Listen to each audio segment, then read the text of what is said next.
আসসালামু আলাইকুম সবাইকে। অপরিণত বন্ধন গল্পের 9 নম্বর পার্ট। তো বেশি কথা না বলে চলুন গল্প শুরু করা যাক। সকালটা নেওয়াজ বাড়ির একটু অস্বাভাবিক নীরবতার মধ্যেই শুরু হলো। সাধারণত সকাল হলে এই বাড়িটা বেশ সরগরম হয়ে ওঠে। রান্নাঘরে রেহেনা নেওয়াজের কণ্ঠ, ডাইনিং টেবিলে মুস্তফা নেওয়াজের পেপার পড়ার শব্দ, মিরানের দুষ্টামি আর সবচেয়ে বড় কথা রুজার চঞ্চলতা দিয়ে পুরো বাড়ি একদম মাতানো থাকে। কিন্তু আজ থেকে সবকিছু যেন একটু আলাদা। রোজা আজ খুব ভোরেই উঠে গেছে। এখন তুবা কাছে না ঘুমালে তার ঘুম আসে না। এমনও আছে দুই বোন গল্প করেও রাত কাটায় বা গল্প করতে করতে ঘুমিয়ে যায়। রোজা রাহেলা নেওয়াজের রুমে জানালার পাশে দাঁড়িয়ে বাইরে তাকিয়ে আছে। সকালে নরম রোদ গাছের পাতায় পড়ে ঝিলমিল করছে, অথচ সেই সৌন্দর্য তার মন ভালো করতে পারছে না। গতকালকের ঘটনাটা বারবার মনে পড়ছে। গালের তুরজানের সেই থাপ্পড়ের শব্দটা এখনো কানে বাজছে। রোজা আয়নায় নিজের মুখের দিকে তাকালো। গালে এখন আর লাল দাগ নেই, কিন্তু গালটা এখনো কেমন ব্যথা করছে। নিজে নিজে আয়নায় তাকিয়ে আস্তে করে বলল, আমি তো শুধু একটু ফুল তুলতে গিয়েছিলাম, এত রাগ করার ছিল? তারপর হঠাৎ করে মুখ শক্ত করে ফেলে বলল, না, আমি আর কারোর সাথেই কথা বলবো না। আমার কথা বলাতেই সবার সমস্যা, তো বললাম না কথা। ঠিক তখন ওই দরজায় ঢুকা পড়লো। রোজা ঘুরে তাকাতেই দেখলো রাফিয়া দাঁড়িয়ে আছে। রাফিয়া হালকা হেসে বলল, কি রে, এত সকালে উঠেছিস? রোজা ছোট করে বলল, ঘুম ভেঙে গেছে। রাফিয়া রাহেলা নেওয়াজকে চা দিতে এসেছিল। হয়তো রাহেলা নেওয়াজ ওয়াশরুমে গেছে। কিছুক্ষণ রোজার দিকে তাকিয়ে থাকলো রাফিয়া, তারপর ধীরে ধীরে রুমে ঢুকে দরজাটা চাপিয়ে দিয়ে বলল, সত্যি করে বলতো কি হয়েছে? রোজা চোখ নামিয়ে ফেলে বলল, কিছু হয়নি। রাফিয়া সেন্টার টেবিলে চায়ের কাপ রেখে মৃদু হেসে বলল, তোর কিছু হয়নি, মুখটা আমি খুব ভালো করে চিনি, বল কি হয়েছে? কিছুক্ষণ চুপ করে থাকার পর রোজা হঠাৎ বলল, আচ্ছা ভাবি, কেউ যদি তোমাকে মারে তাহলে কি তুমি তার সাথে কথা বলবে? রাফিয়া থমকে গেল এমন কথায়। রোজাকে কে মারতে পারে? সবাই তো রোজাকে অনেক ভালোবাসে। তারপর বলল, কে মেরেছে তোকে? রোজা ঠোঁট কামড়ে বলল, কেউ না। রাফিয়া দীর্ঘশ্বাস ফেলে বলল, তুরজান ভাইয়া। রোজা এবার আর উত্তর দিল না, কিন্তু উত্তর না দিলেও সব বুঝতে পারলো রাফিয়া। রাফিয়া একটু চুপ করে থেকে বলল, দেখ, তুরজান ভাইয়ার রাগটা একটু বেশি, কিন্তু সে ইচ্ছা করে তোকে কষ্ট দিতে চায় না। সে তো তোকে নিয়ে। রোজা চোখ ছোট ছোট করে তাকাতেই রাফিয়া বলল, না মানে পরিবারের সবাইকে নিয়ে পসেসিভ, তুই একটু সাবধানে চললেই তো আর এমন হয় না। রোজা বিরক্ত হয়ে বলল, ওই হিটলারটা আমাকে একদমই সহ্য করতে পারে না ভাবি, তুমি ওনার হয়ে আমার কাছে একদম সাফাই গাইবে না? রাফিয়া হেসে ফেলে বলল, তুইও না ভাইয়াকে একদম সহ্য করতে পারিস না। রোজা মুখ ফুলিয়ে বলল, আমি সহ্য করতে পারি না ভালো কথা, তো কাউকে তো মারি না তো। ততক্ষণে রাহেলা নেওয়াজ ওয়াশরুম থেকে বের হয়ে আসলেন। এসে রোজাকে বলল, তা তুইও তুরজানকে মারবি, সমস্যা কোথায়?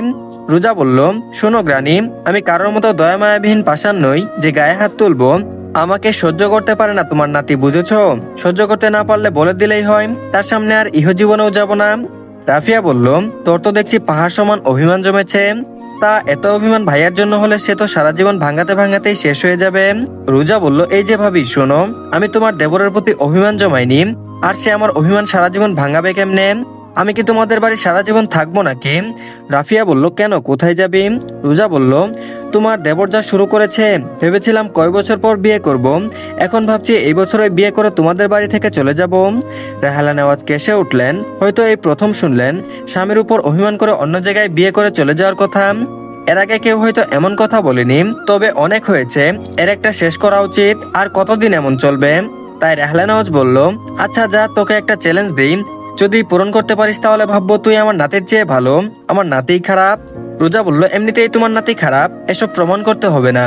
রাফিয়াও বুঝেছে রাহেলা নেওয়াজ কিছু একটা ফোন দিয়ে এঁটেছে, তাই সেও বলল, ভয় পাচ্ছিস রোজা? রোজা বলল, ভয় পাওয়ার কি আছে, আচ্ছা বলো তোমাদের চ্যালেঞ্জ কি? রাহেলা নেওয়াজ বলল, তুই 1 মাস তুরজানের সাথে ভালোভাবে কথা বলবি, যা বলবে তাই শুনবি এবং করবি, রাগ দেখাবি না। দেখবি তখন তোর কথায় আমার নাতি উঠবে আর বসবে। রোজা বলল, হ্যাঁ, যার ঘরে রোগে রোগের সমস্যা শেষ শুনবে আমার কথা। শোনো গ্রানি, এইসব চ্যালেঞ্জ নিয়ে আমি অকালে অক্কা যেতে চাই না। দেখা গেল আমি একটা কথা শুনলাম, সেই দেখে আরো 5টা চাপিয়ে দিল। ঠিক তখন ওই নিচ থেকে তানিয়া নেওয়াজের ডাক শোনা গেল। তানিয়া নেওয়াজ বলল, সবাই নিচে এসো, নাস্তা রেডি। রাফিয়া বলল, চলো গ্রানি নিচে যাই, রোজার দ্বারা এসব হবে না, সবাই তো আর চ্যালেঞ্জ নিতে পারে না। রাহেলা নেওয়াজও বলল, চলো যাই। তখনই রোজা বলল, তোমরা কি ভেবেছো একটা ছোটখাটো চ্যালেঞ্জ দিবে আমি তা পূরণ করতে পারবো না? তোমরা দেখো শুধু তোমাদের প্রিয় তুরজান নেওয়াজকে কি করি। তবে এর আগে একটা শর্ত আছে। রাহেলা নেওয়াজ বলল, কি শর্ত? রোজা বলল, তোমাদের চ্যালেঞ্জ পূরণ করব, কিন্তু তার আগে তোমার নাতি আমার সাথে কথা বলবে, নইলে না আমি কারোর সাথে কথা বলতে পারবো না। রাহেলা নেওয়াজ বলল, ওকে। বলে রাহেলা নেওয়াজ মনে মনে বলল, আমার নাতি তোর সঙ্গে কথা না বলে থাকতেই পারে না, আর তুই সেটা বলছিস? দেখ, তোর অভিমানের পালা আর ভারী হতে দেবই না। রোজা অনিচ্ছা নিয়ে নিচে নামলো। ডাইনিং টেবিলে সবাই প্রায় বসে গেছে। তুবাও ডাইনিং এ বসেছে। জ্বরটা একটু কমেছে। মুস্তফা নেওয়াজ পেপার পড়ছেন, আজারুল নেওয়াজ চা খাচ্ছেন, মিরান ফোনে কিছু দেখছে। রোজা চুপচাপ এসে তুবার পাশে একটা চেয়ারে বসে পড়লো। তবে আজ তুবাকেও জ্বালালো না, মেয়েটার শরীর এমনিতেই অসুস্থ। রেহানা নেওয়াজ বললেন, আজ আবার চুপচাপ কেন? রোজা বলল, এমনি। রেহানা নেওয়াজ আবারও বলল, কাল না হয় ছুটাছুটি কম করতে বলেছি, চুপচাপ তো থাকতে বলিনি। রোজা তাও কথা বলল না। ঠিক তখন ওই তুরজান সিঁড়ি দিয়ে নামলো নিচে। তখন তার চোখ একেবারে গিয়ে থামলো রোজার উপর। রোজা সেটা টের পেয়ে মাথা ঘুরিয়ে নিল। রোজা রাহেলা নেওয়াজের দেওয়া চ্যালেঞ্জ পূরণ করবে, তার আগে তুরজান আগে কথা বলবে, তবে রোজা কথা বলবে, নয়তো না। রোজাও কোনো কথা বলল না। তুরজান কিছু না বলে নিজের চেয়ারে বসে পড়লো। তাজারুল নেওয়াজ হঠাৎ বললেন, আজকে সবাই রেডি থাকো, বিকেলে শপিং এ যেতে হবে। মিরান মাথা তুলে বলল, শপিং? রেহানা নেওয়াজ বললেন, নূরের বিয়ের জন্য কত কিছু কিনতে হবে। রাফিয়া বলল, আমরা কি সবাই যাব? তানিয়া নেওয়াজ বললেন, হ্যাঁ সবাই যাবে। তাজারুল নেওয়াজ হাসলেন। মিরান বলল, বিশেষ করে বনু যাবে, ও না গেলে তো শপিং এ জমবে না। রোজার দিকে তাকিয়ে বলল, কি রে বনু, শপিং এ যাবি না? সাধারণত এই কথায় রোজা লাফিয়ে উঠত, কিন্তু আজ শুধু ছোট করে বলল, তুরজান সেটা খেয়াল করলো। তার চোখে অদ্ভুত একটা দৃষ্টি ফুটে উঠল। বিকেলের দিকে সবাই শপিং মলে যাওয়ার জন্য প্রস্তুত হলো। দুইটা বড় গাড়ি বের করা হলো। একটাতে বড়রা যাবে, আরেকটাতে ছোটরা সবাই যাবে। রোজা আজ খুব সাধারণ একটা আকাশি রঙের ড্রেস পরেছে, চুলগুলো খোলা। সাধারণ হলেও তাকে আজ অদ্ভুত সুন্দর লাগছে। তুরজান গাড়ির পাশে দাঁড়িয়ে ছিল। রোজা গাড়িতে উঠতে গেলে হঠাৎ তার চোখ নিচের দিকে গেল। রোজার পা খালি, পায়েল নেই। পায়েল ছাড়া সত্যিই পা দুটো কেমন দেখাচ্ছে। হয়তো একটা হারিয়েছে ভেবে আরেকটা যত্নে উঠিয়ে রেখেছে। তুরজানের মনে মনে হঠাৎ একটা খচখচে অনুভূতি হলো। সে জানে কেন নেই, কারণটা সে নিজেই। সেদিন রাতে রোজার রুমে ওষুধ খাওয়াতে গিয়ে দেখলো রোজা ঘুমিয়ে আছে। পায়ে পুরনো সেই পায়েল দুটো এখনো আছে। তুরজান যদিও পায়েল দুটোই খুলতে চেয়েছিল, তবে একটা খুলতেই রোজার নড়চড়ে আরেকটা খুলেনি। তবে তার প্রিয়সী যে এতদিন পর তা ঠিক পাবে তা কি করে তুরজান জানবে? রোজার কাছে পায়েল দুটো যথেষ্ট দামি, তা তুরজান পায়ে পায়েল দেখেই বুঝে গেছিল। নয়তো এতদিন যত্ন সহকারে রাখতো না।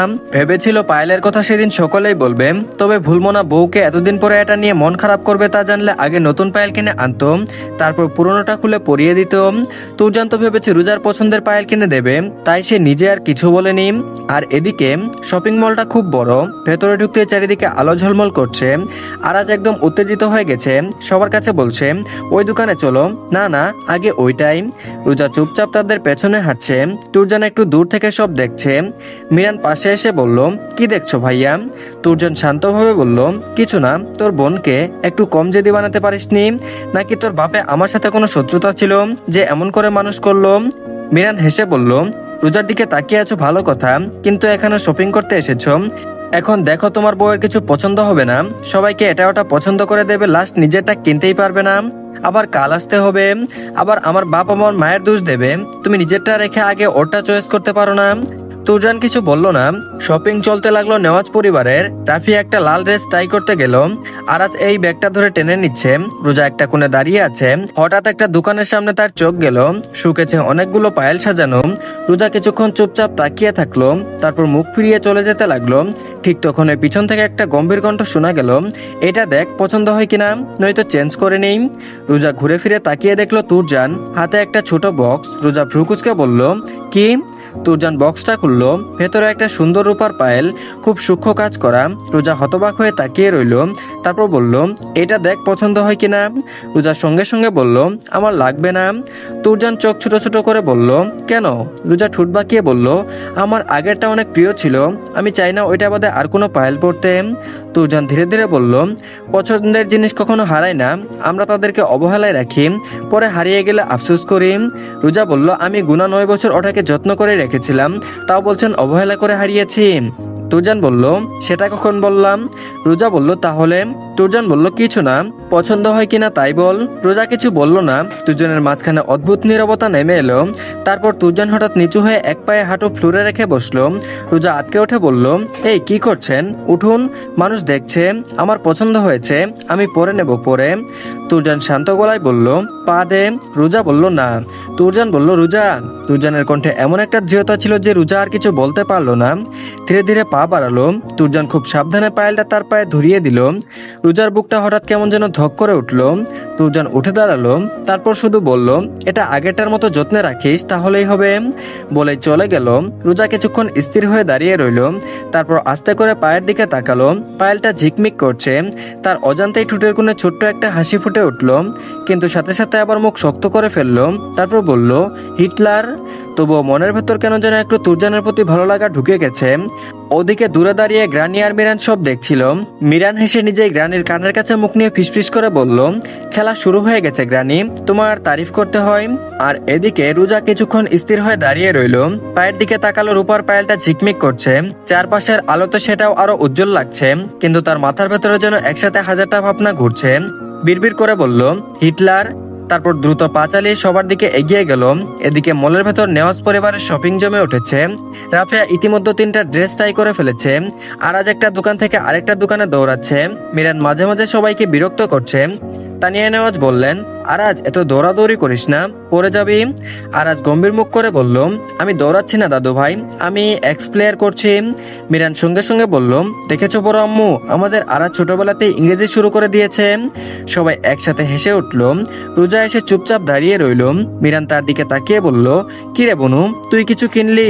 রোজা ছোট করে বলল, না। মিরান বলল, কেন? রোজা বলল, পছন্দ হয়নি।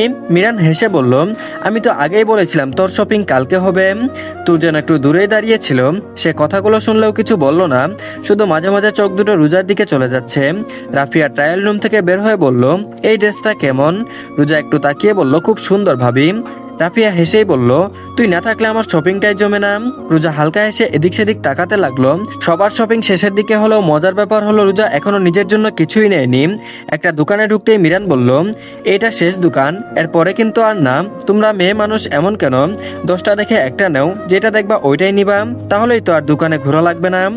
তানিয়া নেওয়াজ বলল, একদিন পর দেখে দেখে কিনবো। মিরান শপিং এ এসে কয়টা দেখে আর কয়টা কেনে। মিরান বলল, বড় আম্মু আমাকে ইনডাইরেক্টলি খুঁচা দিলে?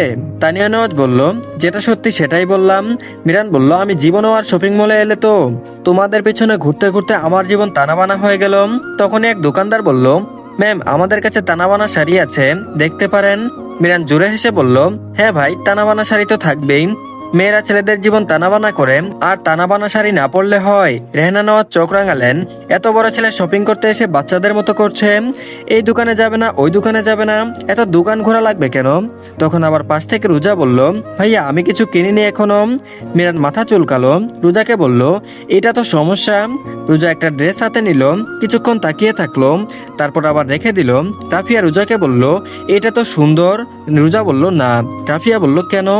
রোজা বলল, রংটা ভালো লাগছে না। আরেকটা দেখিয়ে বলল, এইটা। রোজা বলল, না। মিরান নাটকীয় ভাবে মাথায় হাত দিয়ে বলল, আল্লাহ, আবার শুরু করেছে এরা। এই বোনো, যা খুশি নিয়ে নে, টাকা তোর বাপ দেবে, ভালো না লাগলেও নিয়ে নে, শুধু নিয়ে নে, পরে ফেলে দিস তাও ভালো। তুরজান দূরে দাঁড়িয়ে সব দেখছে। তার ঠোঁটের কোনো অল্প একটু হাসি ফুটলো। তাকে কিছু একটা করতে হবে, নইলে রোজার শপিং আর শেষ হবে না। আরাজ তখন একটা টুপি পরে আয়নার সামনে দাঁড়িয়ে বলছে, আমাকে কেমন লাগছে ছোট কাকু? মিরান বলল, তুই দেখতে একদম ডন। আরাজ গর্ব করে বলল, আমি তো ডনই, এখানে এসো তোমাদের মাথা ফাটিয়ে দেব। ঘন্টার পর ঘন্টা কেটে যাচ্ছে, তাও মহিলাদের শপিং শেষ হচ্ছে না। সবাই প্রায় ক্লান্ত। তানিয়া নেওয়াজ বললেন, রোজা কিছু পছন্দ হলো? রোজা মাথা নেড়ে বলল, না। মিরান চিৎকার করে বলল, আমি বলেছিলাম এই মেয়ের শপিং আজ শেষ হবে না। রাহেলা নেওয়াজ চুপচাপ সব দেখছিলেন। তিনি হেসে বললেন, এই মেয়েটা ঠিক ছোটবেলা থেকেই এমন, নিজের জিনিস কিনতে গেলে পৃথিবীর সব দোকান ঘুরবে, তাও কিছু পছন্দ হবে না। সবাই হেসে উঠল। রোজা বলল, আমি কি করব, তোমরা সবাই তো ভালোগুলো নিয়ে নিয়েছ। সবাই আহাম্মক বনে গেল, এই মেয়ে বলে কি? রেহানা নেওয়াজ বলল, তোর মনে হলো আমরা সুন্দর ড্রেস নিয়ে নিয়েছি, আর এত বড় শপিং মলে আরেকটা তোর ড্রেস নেই? আল্লাহ, আমার 2টা ছেলে মেয়ে এমন কেন? মিরান বলল, আচ্ছা বাদ দাও, আমি বনুকে নিয়ে 20 মিনিট শপিং শেষ করে আসছি। সবাই অবাক হয়ে বলল, যে মেয়ে 3 ঘন্টায় একটা ড্রেস পছন্দ হয়নি, সে 20 মিনিটে সব কেনাকাটা শেষ করবে? মিরান বলল, তোমরা গাড়িতে গিয়ে বসো, আসছি আমরা, ইচ্ছে হলে চলে যেতে পারো, আব্বু তোমাদের গাড়ি ড্রাইভ করবে, বড় আব্বু অন্যটা নিয়ে চলে যাবে, তুবা অসুস্থ, ওকে নিয়ে যাও, আমি ভাইয়া আর বোনও একটু পরে আসছি। বলে রোজাকে নিয়ে মিরান চলে গেল। হলেও তাই সবাই বাড়ির উদ্দেশ্যে রওনা হলো। তুরজান যেহেতু আছে তাহলে আর সমস্যা নেই। মিরান এগিয়ে আসতেই তুরজান ধীরে ধীরে তাদের দিকে এগিয়ে গেল। সে একটা ড্রেস তুলে রোজার সামনে ধরে বলল, এইটা নে। তুরজান বলল, কেন? রোজা বলল, ভালো লাগছে না। তুরজান বলল, না দেখেই বলছিস? রোজা বলল, দেখেছি। তুরজান একটু চুপ করে রইল, তারপর শান্তভাবে বলল, ঠিক আছে, চল বাড়ি যাই। রোজা বলল, আশ্চর্য, আমি শপিং করব না। তুরজান বলল, তোর তো কিছুই চয়েস হচ্ছে না, তার থেকে বাড়ি চল। মিরান পাশ থেকে বলল, ভাইয়া তুমি হার মানো, বোনের সাথে শপিং যুদ্ধে যেতে যাই না। কিছুক্ষণ পরে তুরজান একটা মেরুন রঙের ড্রেস বের করলো। এটা একবার ট্রাই করে দেখ। মিরান বলল, হ্যাঁ বনু, এটা ট্রাই কর। রোজা বাধ্য হয়ে ট্রায়াল রুমে গেল। কিছুক্ষণ পরে দরজা খুললো, রোজা বের হয়ে এলো। ড্রেসটা রোজাকে অসাধারণ মানিয়েছে। মিরান বলল, ওয়াও বনু, তোকে খুব সুন্দর লাগছে, এটা নে। রোজা আয়নায় তাকিয়ে কিছুক্ষণ দাঁড়িয়ে রইলো, তারপর ধীরে ধীরে বলল, খারাপ না, কিন্তু এখানেই শেষ নয়। রোজা বলল, আরেকটা দেখি। মিরান মাথা টুকলো দেওয়ালে, তারপর বলল, আমি শেষ ভাইয়া, আরেকটা ড্রেস পছন্দ করো তাড়াতাড়ি। তারপর ছোটদের মতো বলল, ভাইয়া আমি ছোট হলে ভালো হতো, এখন বলতে পারতাম আমি বাড়ি যাব। এদিকে রাত হয়ে আসছে, ওদিকে রোজা আরেকটা ড্রেস দেখছে। দুজন একটু দূরে দাঁড়িয়ে তাকিয়ে আছে, তার চোখে অদ্ভুত একটা কমলতা। মিরান সেটা দেখে বলল, ভাইয়া। তুরজান বলল, মিরান বলল, তুমি তো একদম সিনেমার হিরোর মতো তাকিয়েছ। তুরজান ঠান্ডা গলায় বলল, চুপ কর, তোর বোনের শপিং শেষ না হলে আমিও শেষ। কিছুক্ষণ পরে রোজার শপিং শেষ হলো, ব্যাগে অনেক জিনিস। রোজার আজকের শপিং এ যা কেনা হয়েছে তাই সবাই প্রায় তুরজানের পছন্দ কেনা। রোজাও কেনার সময় না বলেনি, তুরজান যা দিয়েছে ওইটাই নিয়েছে। তুরজান ভেবেও ফেলেছে তার বউ অতি ভালো হয়ে গেছে। তিনজনই ক্লান্ত। মলের বাইরে বের হতে ঠান্ডা বাতাস লাগলো। রোজা হালকা নিঃশ্বাস ফেললো। মিরান বলল, আজকের দিনটা ইতিহাসে লেখা থাকবে। রোজা বলল, কেন ভাইয়া? মিরান বলল, কারণ আজকে আমার বোনের শপিং শেষ হয়েছে। রিক্সা নেওয়া হলো, দুইটা গাড়ি যেহেতু নিয়ে গেছে সেহেতু রিক্সা নেওয়াই হলো, তবে একটাতে যাওয়া সম্ভব না, তাই দুইটা নেওয়া হলো। একটাতে মিরান সব ব্যাগ সহ নিয়ে যাবে, আর একটাতে রোজা আর তুরজান যাবে। আর বাড়িতে গাড়ি পাঠানোর বুদ্ধিদাতা স্বয়ং তুরজান নেওয়াজ। রিক্সায় ওঠার সময় তুরজান হঠাৎ বলল, রোজা। রোজা থেমে গেল। রোজা কি সত্যিই বাজিতে হেরে যাবে? তুরজান কথা বলছে, কথা না বললেই তো রোজা চুপ করে থাকে। মনে মনে বলল, আগে কথা বলেছে মানে আমার বাজির ধাপ শুরু, আমি এর সঙ্গে মিষ্টি করে কথা বলবো কেমনে? এরে দেখলেই তো আমার জ্বালাতে ইচ্ছা করে। রোজার ঠোঁটের কোণে ছোট্ট হাসি ফুটে উঠল, তারপর ঘুরে বলল, কি? তুরজান কয়েক সেকেন্ড চুপ করে থেকে বলল, ক্লান্ত। রোজা একটু ভেবে বলল, কই না তো। তুরজান বলল, মিথ্যা বলিস না। রোজা ভ্রুকুচকে বলল, আপনার কি? তুরজান ঠান্ডা গলায় বলল, কিছু না, ওঠ। রোজা এক সেকেন্ডও তাকিয়ে রইল, তারপর চুপচাপ রিক্সায় উঠে বসলো। রিক্সা ধীরে ধীরে মল থেকে বের হয়ে গেল। রাতের শহরের আলোরা রাস্তায় দুপাশে ছড়িয়ে আছে। রোজা অন্ধকারে দূরের শহরে তাকিয়ে আছে, কিন্তু তার মাথার ভেতর বারবার একটা কথাই ঘুরছে, এই এক মাস প্রফেসর তুরজান নেওয়াজকে না জ্বালিয়ে তার মিষ্টি করে কথা বলবে কেমনে? তবে যাই হোক, একে আমি আমার কথায় উঠাবো আর বসাবো, এই কারণে হলো চ্যালেঞ্জ পূরণ করবো। রিক্সাটা ধীরে ধীরে এগিয়ে চলেছে। রাতের বাতাসে হালকা ঠান্ডা ভাব, রাস্তার দুই পাশে আলো ঝলমল করছে। দূরে কোথাও চায়ের দোকানে আড্ডা চলছে, আবার কোথাও দোকান বন্ধ করার শব্দ।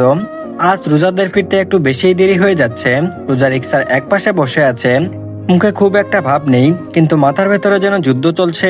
মনে মনে বলল, এই এক মাস মিষ্টি করে কথা বলবো, ধুর, এর দেখলেই তো জ্বালানোর ইচ্ছা উঠে যায়। সে চোখের কোণ দিয়ে তুরজানের দিকে তাকালো। তুরজান চুপচাপ সামনে তাকিয়ে আছে, তার মুখে স্বাভাবিক গম্ভীর্য, যেন পাশে কেউ বসেই নেই। রোজা মনে মনে বলল, এই লোকের মুখটা এমন করে রাখে কেন, যেন সবসময় কেউ তার 100 টাকা ধার করে পালিয়ে গেছে। হঠাৎ তুরজান বলল, কিছু বললি? রোজা চমকে ওঠা বলল, না তো, আমি কি বলবো? তুরজান ভ্রু তুলে তাকিয়ে বলল, তোর মুখ নড়ছিল। রোজা দ্রুত বলল, আমি গান গাইছিলাম। তুরজান শান্তভাবে বলল, তোর গলা এত আস্তে যে গান না ভূতের ফিসফিসানি বোঝাই যায় না। রোজা দাঁত চেপে বলল, আপনি কি সবসময় মানুষকে খোঁচা দেন? তুরজান মনে মনে বলল, পাশে বউ রেখে মানুষকে খোঁচাতে যাব কেন? রোজা তুরজানকে চুপ থাকতে দেখে মনে মনে বলল, ধৈর্য ধর রোজা, ধৈর্য ধর, বাজি মনে রাখ, একে জ্বালানোটা 1 মাস পর থেকে আবার শুরু করবি, ততদিন ধৈর্য ধর। তারপর রোজা হঠাৎ মিষ্টি গলায় বলল, আপনি ক্লান্ত তুরজান ভাই? তুরজান একটু অবাক হয়ে তাকালো, এই মেয়ে রাতে আবার ভুটটুট ধরলো নাকি? এর মুখ দিয়ে আজ এত ভালো কথা বেরোচ্ছে। তাও শান্ত গলায় বলল, না। রোজা আবারও বলল, আজ তো অনেক হাঁটলেন আমার ড্রেস কেনার জন্য, তাই জিজ্ঞাসা করলাম। তুরজান এবার কপাল কুঁচকে তাকালো রোজার দিকে, তারপর বলল, তুই কি ঠিক আছিস? রোজা বিরক্ত হয়ে বলল, কেন, আমার আবার কি হবে? রোজা বলল, কারণ তুই আজ অতিরিক্ত অস্বাভাবিকভাবে ভদ্র। রোজা মনে মনে বলল, হায় আল্লাহ, শুরুতেই ধরা পড়ে গেলাম নাকি? রোজা প্রথম দিনে বেশি স্মার্ট সাজার চেষ্টা করিস না। রোজা গলা পরিষ্কার করে বলল, মানুষটি সবসময় একরকম থাকে নাকি? তুরজান ঠান্ডা গলায় বলল, তুই থাকিস, কিন্তু আজ নেই। রহস্য কি? কি কারণে আজ এত স্বাভাবিক? রোজা আবার চুপ করে গেল। না, প্রথম দিনেই বেশি হয়ে গেছে, এখনো 29 দিন। রোজাকে চুপ করে এক কোনায় সরে বসতে দেখে তুরজান বলল, কি রে, এভাবে সরে যাচ্ছিস কেন? হেঁটে যাবি? রিক্সা থামাতে বলবো? বলতেই রোজা আবারও সরে বসলো। ঠিক তখনই রিক্সা উঁচু কিছুতে বাঁধতেই রোজা হোঁচট খেয়ে পড়তে গেল সামনের দিকে। তবে পাশে তুরজান নেওয়াজ থাকতে তার প্রেয়সী পড়বে কেমন করে? ঠিক কোমরে এক হাত পেঁচিয়ে ধরে ফেললো। রোজাকে ঠিক করে বসিয়ে দিতেই রোজা বলল, এভাবে সাপের মতো কোমর পেঁচিয়ে ধরে আছেন কেন? আমার কোমরের হাড় ভেঙে গেল। তুরজান বলল, ও তোর পড়ার ইচ্ছে ছিল, আগে তো বলতি, ধরতাম না। বলেই কোমরে হাত রেখে হালকা ধাক্কা দিল। রোজা পড়ে যাওয়ার ভয়ে তুরজানের হাত ধরে ফেললো। আগের থেকেও অনেকটা তুরজানের দিকে সরে বসেছে, ভয়ে হাত এখনো ধরে আছে। দূর থেকে কেউ দেখলে ভাববে স্বেচ্ছায় দুজন দম্পতি একে অন্যকে ধরে আছে, যেন ছেড়ে দিলেই দুজনের পথ আলাদা হয়ে যাবে। আর সেই ভয়ে দুজন একে অন্যের সাথে এঁটে বসে আছে। রোজা তুরজানের দিকে তাকিয়ে বলল, এই আপনি কি পাগল? আমাকে ফেলে দিতে চাইছেন? আমাকে মেরে আমার না হওয়া স্বামীকে বিধবা করতে চাইছেন? তুরজান বলল, বিয়ে হওয়ার আগে সে তোর হাজবেন্ড হয় কেমনে? রোজা বলল, যেমনে সেমনেই। তুরজান বলল, তা তো বুঝলাম, কিন্তু যেভাবে ধরে আছিস মনে হচ্ছে যেন তোর বাপের কেনা সম্পত্তি আমি। রোজা বলল, আপনি আমার বাপের কেনা সম্পত্তি হতে যাবেন কেন? তুরজান বলল, আমাকে এভাবে ধরেছিস, যদি আমার বউ জানে রাগ করবে। সরে বস, আমি তোর জন্য আমার বউয়ের হক নষ্ট করতে পারবো না। রোজা বলল, আজব, আমি আপনার বউয়ের হক নষ্ট করলাম কোথায়? তুরজান বলল, এই যে রিক্সায় আমার পাশে এভাবে হাত ধরে আমার বউয়ের বসে থাকার কথা, সেখানে আগেই তুই রিক্সায় আমার পাশে বসলি, আবার হাতও ধরে আছিস। রোজা বলল, আমার ঠেকা পড়েছে আপনার বউয়ের হক নষ্ট করার। আমি শুধু পড়ার ভয়ে হাত ধরেছি। আর আমার আপনাকে বিশ্বাস নেই, একবার ফেলতে গিয়েছেন, আবার কখন সত্যি সত্যি ধাক্কা মেরে রাস্তায় ফেলে দেন। তার থেকে ধরে আছি, ভালো আছি। বাড়িতে যেতে আরেকটু পথ, যদি আমাকে ফেলে দিতে চান তাহলে আপনাকে ধরেই পড়বো, আমি একা পড়তে যাব কেন? তুরজান বলল, তোর লজিকের প্রশংসা করতে হয়, তবে এভাবে ধরার অপরাধে আমিও একদিন তোর হাজবেন্ডের পাশে আমার বউকে বসিয়ে সারা শহর ঘুরাবো। রোজা আর কথা বলল না, শুধু হাত ধরে রইল আগের মতো। তুরজান এতক্ষণ বেশ মজাই পেয়েছে, শুধু একটু তার রাগিনী বউকে জ্বালানো, তাই আর কি। তার বোকা হরিণী কি শেষের কথাটা বুঝেছে? না, বুঝেনি। তার রাগিনী ঝগড়া করার মতো কথা বুঝে, অনুভূতি নিয়ে কিছু বললে বুঝে না। রিক্সাটা ধীরে ধীরে বাড়ির সামনে এসে থামলো। ওদিকে মিরান অনেক আগেই পৌঁছে গেছে। বাড়ির গেটের সামনে দাঁড়িয়ে ফোনে কারোর সাথে কথা বলছে। তাদের নামতে দেখে মিরান তুরজানের কানে ফিসফিস করে বলল, ওহো, অবশেষে রাজকুমারী আর তার দেহরক্ষী হাজির। মিরান সোজা হয়ে হাসতে হাসতে বলল, আমি ভাবছিলাম তোমরা হয়তো আবার শপিং শুরু করেছ। তুরজান ব্যাগগুলো নিয়ে ভেতরে ঢুকে গেল। ভেতরে ঢুকতেই তানিয়া নেওয়াজ বললেন, এত দেরি হলো কেন? মিরান নাটকীয় ভঙ্গিতে বলল, বড় আম্মু, আজ ইতিহাস তৈরি হয়েছে। রেহানা নেওয়াজ বললেন, আবার কি করলি? নিশ্চয়ই অঘটন ঘটিয়ে এসব বলছিস। মিরান বলল, ওহ আম্মু, আমি কিছু করিনি। আজ বনু নিজের জন্য এতগুলো ড্রেস কিনেছে, এন্ড আজকে বনু তার শপিং কমপ্লিট করেছে। রাফিয়া অবাক হয়ে বলল, সত্যি? রোজা ব্যাগগুলো সোফায় রেখে বলল, হ্যাঁ কিনেছি। ভাইয়া, তোমার সমস্যা? মিরান বলল, সমস্যা আমার না, সমস্যা তোর।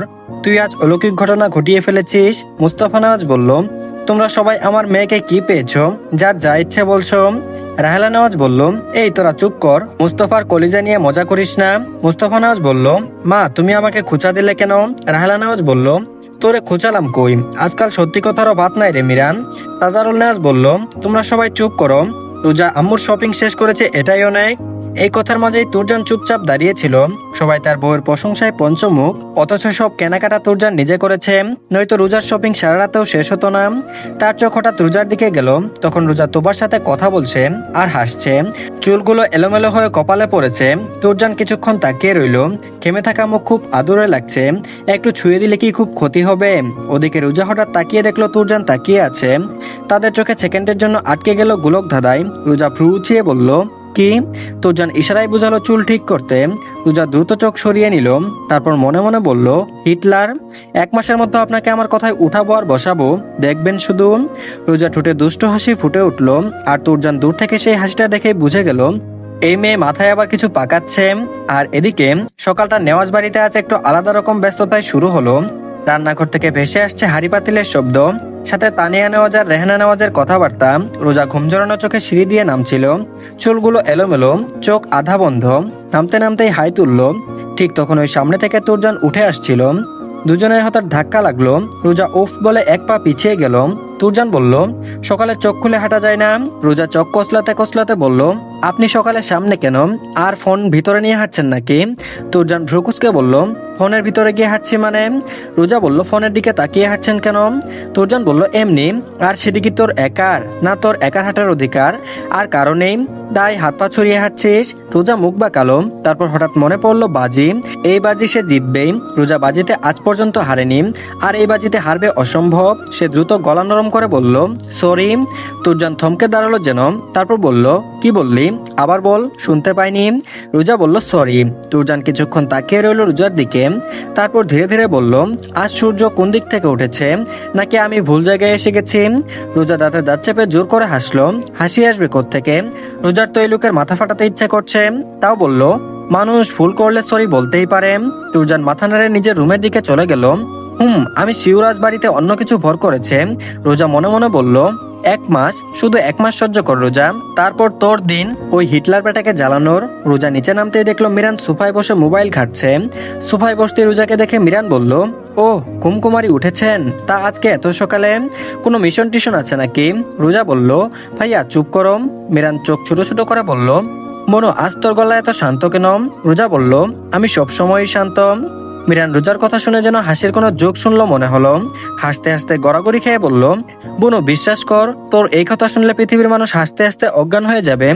তুই শান্তশিষ্ট আর বিড়ালের মাছ না খাওয়ার গল্প এক মনে হচ্ছে। রোজা এই কথাটাও গিলে নিল। যাই হয়ে যাক, বাজিতে হারা যাবে না, পরে সবাইকে দেখে নিবে। ঠিক তখন ওই আরাজ দৌড়ে এসে বলল, ফুপি আজকে আমাকে স্কুলে তুমি নিয়ে যাবে? রোজা বলল, কেন? আরাজ বলল, কারণ ছোট কাকু গেলেই বকাবকি করেন। মিরান বলল, এই রোজার চামচা, আমি তোকে কবে বকা দিলাম? আরাজ গম্ভীর হয়ে বলল, হ্যাঁ তুমি আমাকে বকেছ। মিরান বলল, কবে বকা দিলাম তোকে? আরাজ বলল, সেদিন মিস বলল হোমওয়ার্ক করনি, ভালো করেছ, তুমি আমাকে বকা দিলে। সবাই হেসে উঠল। এরা ছোট থেকে বড় সবাই পারেও বটে। এই সময় তানিয়া নওয়াজ এসে বললেন, রোজা চাটা তুরজানকে দিয়াই তো মা, আর আসার সময় তুবাকে ডেকে নিয়ে আসিস, এসে ব্রেকফাস্ট করে নে। রোজা আজ খুব শান্তভাবে চায়ের কাপ নিয়ে তুরজানের রুমে গেল। তুরজান ব্যালকনিতে রাখা সোফায় বসে ল্যাপটপে কাজ করছে। তুরজানকে রুমের সামনে গিয়ে নক করলো। ভিতর থেকে তুরজান আসতে বলল। কয়েক সেকেন্ড দরজার দিকে তাকিয়ে থেকে ভিতরে গেল। তুরজানের দিকে চায়ের কাপটা এগিয়ে দিয়ে কিভাবে মিষ্টি গলায় বলল, আপনার চা তুরজান ভাই। তুরজানের হাত থেমে গেল। আজ তার উপর শনি চলছে। ল্যাপটপের সেটার বন্ধ করে তুরজান ধীরে ধীরে বলল, তুই ঠিক আছিস? রোজা হেসে বলল, হ্যাঁ। তুরজান বলল, জ্বর এসেছে নাকি? রোজা দাঁত চেপে বলল, আমি শুধু আপনার চা দিতে আসলাম, বড় আম্মু বলল তাই। তুরজান বলল, চা লাগবে না, তুই বরং একটি পর রেডি হয়ে থাকিস, ডক্টরের কাছে যাব। রোজা বলল, আপনি ডক্টরের কাছে যাবেন তো আমি গিয়ে কি করব? তুরজান বলল, আমি যাব না, তোকে ডক্টরের কাছে নিয়ে যাব। রোজা মনে মনে বলল, ধুর, মানুষটা কথা বললেই রাগে ওঠে। ওদিকে তুরজান চুপচাপ বসে রোজার দিকে তাকাচ্ছিল। আজ রোজার আচরণ পুরো বদলে গেছে, এত ভদ্র, এত শান্ত। তুরজানের মনে সন্দেহ হলো, মনে মনে বলল, এই মেয়ের মাথায় নিশ্চয়ই কিছু উল্টাপাল্টা চলছে। আর ঠিক তখন ওই রোজা তুরজানের সামনে রাখা সোফায় বসে পড়ল। তুরজানকে বলল, আপনি চা খাবেন না? ভালো কথা, আমি খাই। বলে চা খেতে শুরু করলো। চা খেতে খেতে বলল, এটা আপনার চা নাকি গরম পানি? এর থেকে পানি গরম করে খাওয়া বেশি ভালো।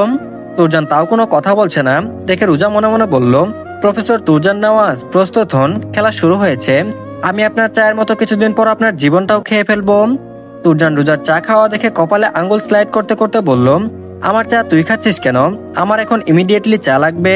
রোজা বলল, আপনিই তো বললেন চা লাগবে না, এখন আবার বলছেন চা লাগবে। তুরজান বলল, এখনই লাগবে। রোজা বলল, ওকে দাঁড়ান, 2 মিনিটে চা এনে দিচ্ছি। তুরজান বলল, নিচে গিয়ে যেতে আসতেই তোর 8 ঘন্টা। বলে রোজার হাত থেকে চায়ের কাপ নিয়ে চুমুক দিয়ে বলল, চায়ে অতিরিক্ত চিনি চিনি লাগছে।